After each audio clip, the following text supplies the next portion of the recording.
What's up, guys? Coming in to talk to you about Kylo Ren, the weakest Dark Lord ever in Star Wars. So, many of you probably know that I'm a EU guy, and so I already think that all the newer characters are basically cheap rip-offs of the original EU characters, and Kylo Ren is no exception. In that he's a ripoff of Darth Caedus, which is Leia and Han's oldest son. What?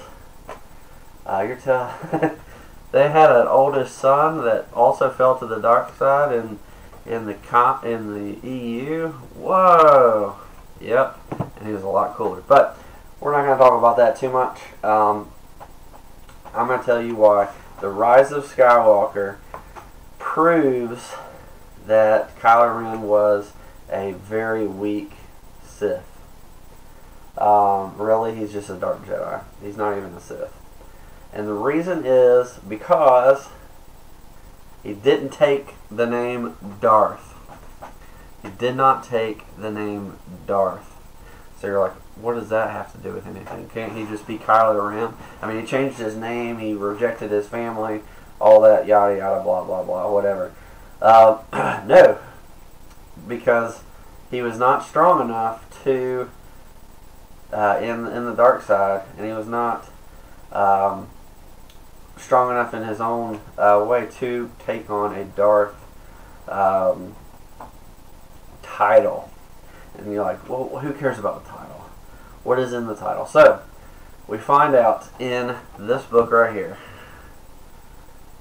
Darth Bane, Path of Destruction. We find out that the title Darth carries with it an assumption of grandness. So in this book, this is at post KOTOR.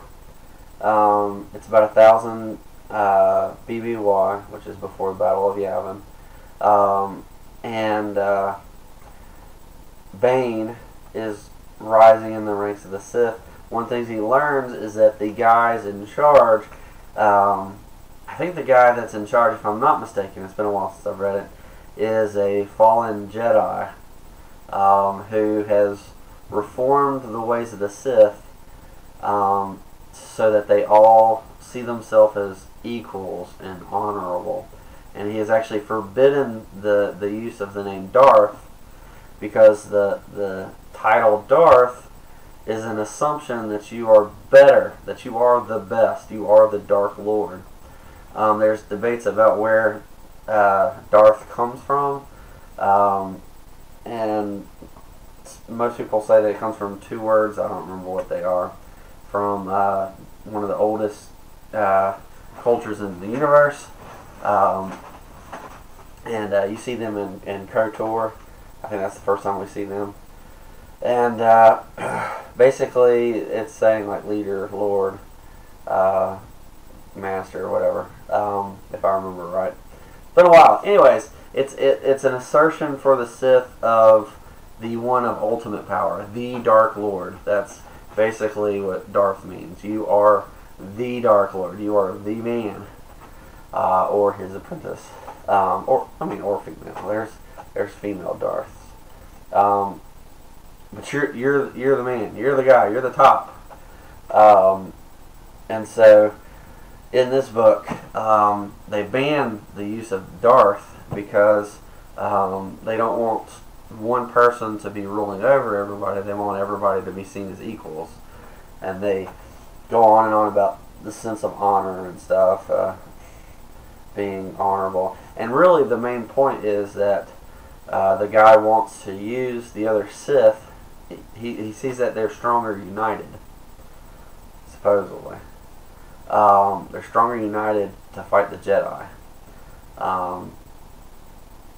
Now, there's debate about that. Now, Darth Bane reads some of the ancient texts from Darth Revan, which if you don't know, he's from KOTOR, and he finds out that, oh, this Darth title is actually pretty important. And it goes back to the rule of two, which is that there should only ever be two Sith. One person to possess the power and strength, and one to and then the second one to envy the power and strength. And so you have a master and apprentice. This is where the famous line with Yoda, there's always two. There's always two, no more, no less, two, which is weird because they break that all the time. All the time, the apprentice has apprentices. So Darth Bane's first apprentice, she gets an apprentice. Why? So that she can beat Darth Bane. Darth Vader has a few apprentices in his time. Count Dooku has some apprentices in his time. It's interesting. So there's that. But anyways, I expected that by the time we get to Rise of Skywalker, that Kylo Ren would take on a Darth. He's Supreme Leader Kylo Ren. He's not Darth. I would have been fine with Darth Ren. They'll say Darth Ren. That would have worked fine. But no, he doesn't take on it. And I think the reason is because he's not secure enough in his dark sideness. There's too much good inside of him for him to be that. He's too weak. And we see this throughout the whole series. As soon as he takes the mask off, he's less respectable. I mean, he's a powerful dude, but he basically acts like Anakin Skywalker did throughout all of Episode 2 that everybody hated. And it's not because it was necessarily bad. There's a lot of bad stuff in Episode 2. But a lot of it comes down to that Anakin was portrayed as a weak character. He wasn't this strong, smart, intelligent guy. We see a lot more in the Clone Wars, so I think the Clone Wars series really helped draw out who Anakin was. And then we have Revenge of the Sith, where we see all that fear and anger. And I think part of that comes from people. I think we forget the first steps of the dark side is fear.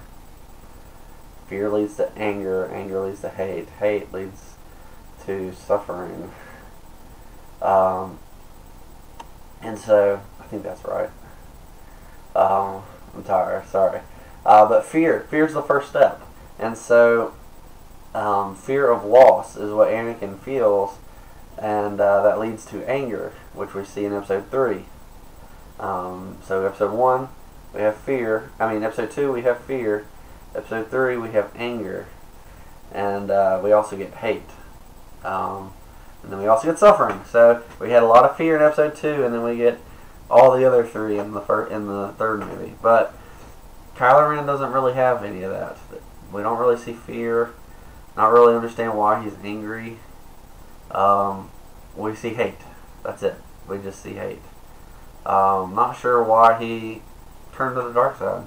I guess because he was afraid of Luke, which doesn't make sense anyways. But I don't know. But the fact that he never takes a Darth, the title Darth, means that he is not as powerful as others. I mean, he's all over the place. If you watch the just watch the movies. He's all over the place. He doesn't have a clear direction. Doesn't really know what he's doing. He seems like he's just going by taking it on by the fly. No meditation, no thought process. It messes him up all the time. He tries to come off as this like really powerful dude, but I mean, in his actions, he's just really wimpy. I'm never afraid of him when I should be. Yeah, it's bad. It's bad. Not so with Darth Caedus. Darth Caedus is a pretty terrifying dude. When he shows up, and yeah, it's interesting. So go read some of the old books with Darth Caedus, Jason and Janus Solo. Those are the twin siblings of Han and Leia in what I consider the real canon. We'll do a review about episode 9 later. Short version. It was alright. I enjoyed it, but I got a lot of problems with it. And one of the first ones I wanted to do right away because I felt like Kylo Ren deserved better. If you're gonna make a hollow copy of Darth Caedus, at least do it right. Give him a Darth name and make him a threatening villain. See, I don't even think Darth Caedus would even need the mask. I don't remember if he has a mask or not. It's been a while. But he, if you're gonna rip off Darth Caedus, at least make the rip off threatening. Make him a Darth. Make him interesting. Make him terrifying. Make him like Darth Vader. Make him like Count Dooku. Make him, or Darth Tyrannus. Make him like Darth Maul. Make him like Darth Sidious. Not like Snoke. Snoke also did not have a Darth, which we found out supposedly he was just a clone or something, or creation of Sidious, which makes sense why he never had a Darth. And that might be another reason why Kylo never had a Darth, because he was being manipulated by Sidious the whole time. So, my point is, Kylo Ren was never really that important of a character or a Sith. He's just a fallen Jedi that causes a lot of trouble. Not really that interesting. He wasn't even powerful enough to overcome his master and become a Darth himself. So, let me know what you think. Do you agree? Do you disagree? Do you like Kylo Ren? I liked him until he took the mask off. And then acted super wimpy and emo and all that kind of stuff. So, let me know what you think. And, well, this is the last video of the year, guys. So, thanks for watching. We will see you next year.